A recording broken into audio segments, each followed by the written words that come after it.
Now, the news, the reporting of science and technology has been said to be one of the vital parts of news gathering for journalists.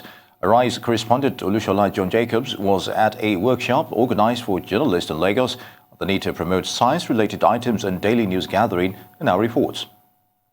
Journalists have been urged to pay as much attention to the coverage of science and technology as much as they do for other news beats. They are also told to ensure that their reportage is evidence-based and not based on sentiment or fabrication.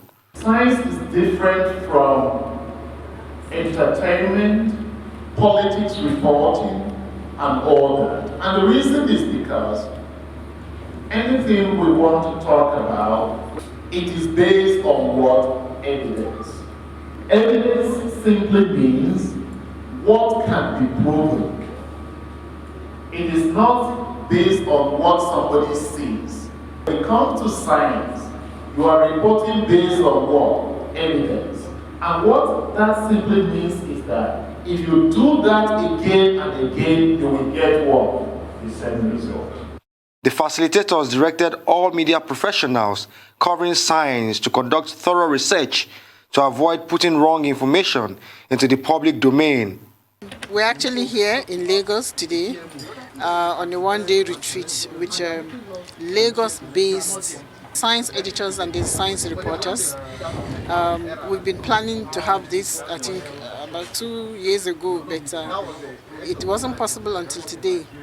We're actually here to update them, to give them the science behind the development of genetically modified organisms, be it crops, animals, and so on and so forth, to update them on the status of agricultural biotechnology in Nigeria, and then give them those factual information, scientific information, because there has been a lot of negative information being peddled around.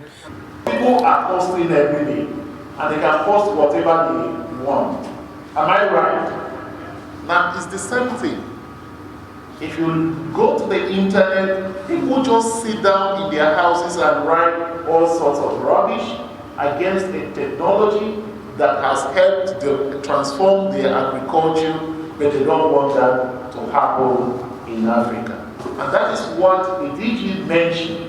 He said that journalists must understand the war that we are facing today. According to the experts, science is based on facts and repeatable experiments, with regulators constantly on the prowl to make sure proper procedures are strictly adhered to. The agency has been able to establish a national biosafety GM detection laboratory that can analyze any GMO to ascertain its content and also to confirm if anything is genetically modified or not. And I also talked about various approvals for commercial release of genetically modified organisms, and some for confined feed trial for experimental purposes, and so for food feed and for processing. And also talked about how strict our laws are, how we're able to repatriate a shipload of genetically modified grain that was imported into this country without approval. And also talked about the implication of being a biosafety, that's National Biosafety Management Agency, DG. As the science desk in the newsroom becomes imminent, experts are hopeful that a number of newsmen who can communicate the strategies of biotechnology as well as understand scientific issues to be able to break it down through simple, consumable way will increase in a matter of time. Olushola John Jacobs, Arise News, Lagos.